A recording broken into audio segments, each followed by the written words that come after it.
Would Jahlil Florence start if he came back from injury? That's an interesting question. The good news is I don't feel like there is a big pressing need for Florence, who, if healthy, I had projected as a starter coming into this year because, well, when he was healthy last year, he was a starter in Oregon secondary, and the guy currently starting in his place, Nico Reed, was his backup a season ago. So it's easy to think that if Florence comes back and is fully healthy, he could be Oregon's starting outside corner opposite of Jabbar Muhammad, who's, of course, going nowhere in the starting rotation because he's exactly what we thought we were getting when he came in the transfer portal this past offseason from Washington. But Matt Prame tweeted out that Dan Lanning anticipates wide receiver Gary Bryant, offensive lineman Dave Iuli, and cornerback Jahlil Florence will all be available to play at some point this season. They've all missed every game this season due to injuries. He also said Marcus Harper is expected back this year. That's what Dan Lanning said when talking about Marcus Harper. So a lot of guys to talk about, but I want to start with Florence because I think it's the most interesting, and then I'll get to Harper and the other guys as well. I don't know that Florence would be reinserted into the starting lineup because similar to the offensive line, certainly a couple of outside corners, yeah, it's not as communication-based between those two particular guys, but you have to know coverage assignments and not blow any, and Oregon hasn't had really any major blown coverages on the back end of the defense this year, and Nico Reed has played really well. He's Oregon's second highest graded corner, and I think his overall grade would be a lot higher. When you look at Pro Football Focus, they've got him at a 75.6 overall, 85.3 against the run, which is incredibly good, and 73.5 in coverage. He's only a 49.8 in pass rush, but how often do you see Oregon blitzing Nico Reed? Not often. It's not really what he does. If they want to blitz a defensive back, they send Bryant Johnson from the nickel spot, or they put in Dante Manning, who I think has been good in pass rush spots throughout his career, and he has the second highest pass rush grade of any Oregon cornerback right now. So if Florence came back, at the very least, you would have the depth, the confidence of depth in that secondary that you have a starting capable player who's coming in if Muhammad goes down, or if Nico Reed were to go down, or Brandon Johnson as well, because I think Florence can play some nickel, or at least Nico Reed could certainly play some nickel as well. I think either one of those guys have both cross-trained at practice over the last year or so at that position. So I'm all for getting Florence back. I've been a big fan of his ever since he got to Oregon. He played as a true freshman. He started last year, and he was solid. He was absolutely solid. I don't know that he comes in and replaces Nico Reed. I think it's a Tom Brady situation where it's like, look, it's not that we don't like you or think you're any good, but this other guy's playing really well, and I wouldn't want to disrupt Nico Reed's mojo. And Nico Reed deserves a lot of flowers. I don't know that I've had him as an individual standout enough this year because against Ohio State specifically, one thing we were talking about going into that game is, hey, Jabbar Muhammad's on one side. We know how good that guy is. But Nico Reed's on the other. He could get picked on a little bit. Well, I never really saw that. I thought he did more than holding his own. He had some really, really good coverage moments, and he's been great this year. So I think if Florence comes back, he's on the two deep. I don't think he automatically slides in to start for Nico Reed or Brandon Johnson, who just continues to be really, really good and has a solid PFF grade to show for it as well. Not that that's everything, but it's certainly a data point. They look at every snap.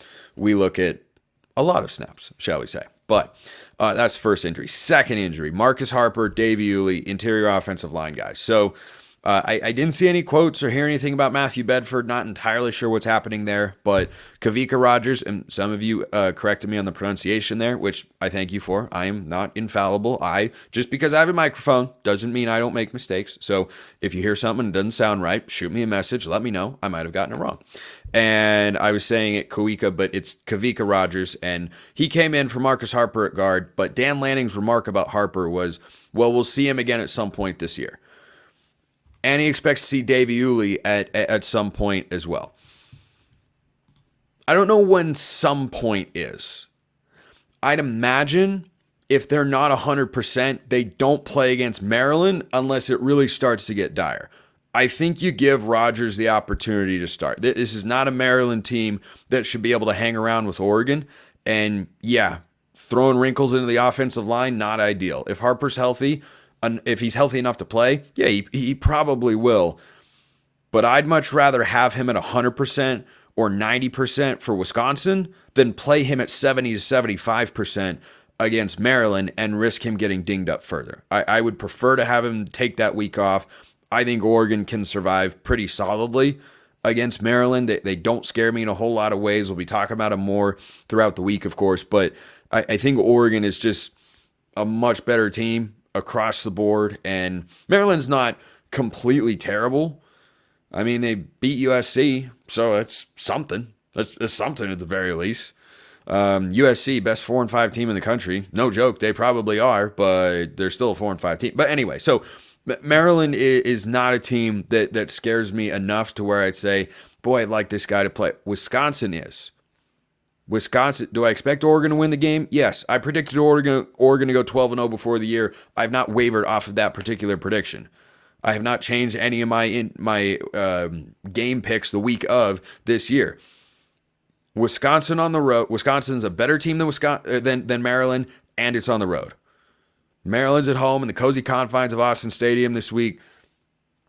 I think that you use this as an opportunity to get those guys back healthy because, yeah, if Harper gets dinged up, I would much rather see Dave Iuli, who I think has more playing experience than Kavika Rogers at guard. Rogers has gone back and forth between tackle and guard, and Mason Graham is not a fair testing point. He certainly didn't impress in a big way on Saturday, but he's in that spot on the depth chart for a reason. And maybe he can go out against Maryland and give us all a lot more confidence. But right now, I'd say, I would rather not go to Wisconsin or play against Washington, who has a solid defense with a backup right guard in there. So I don't know what play at some point this season means.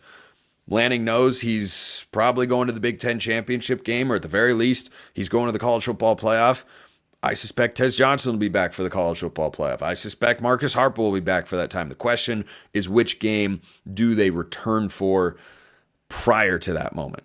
And that leads me to the last injury update. Lots of those on Monday, but guess what? It was a busy time for Dan Lanning talking about injuries at the press conference. Gary Bryant Jr., another guy who, if he were healthy right now, and Dan Lanning expects him to play this year at some point, hasn't played yet this season due to injury, he'd probably be poised for the biggest jump with Tez Johnson's injury. So if Gary Bryant Jr. is available, I think he gets a lot of snaps this year. Or this year. Nice one, Spencer. I think he gets a lot of snaps this week against Maryland to work him into the rotation. I don't know if it would be as many as Justice Lowe. Like, what is Justice Lowe not showing you? He blocks, he plays hard, he runs good routes, he catches the ball, he's got some yards after catch to him. I mean, he's shown a lot this year. So, frankly, at this point, Justice Lowe, Gary Bryant Jr., I see those guys as pretty interchangeable on the depth chart in my view. So, I'm not overly concerned about the receiving core no matter who is there. I'm much more concerned with what the offensive line is going to look like and how those guys can work their way back from injury. So hopefully Harper's okay. There have been indications that he is, but how okay? Don't know. Dan Lanning saying we expect him at some point this season isn't exactly specific, but hey, Dan Lanning talked about injuries, and that is a step in the right direction.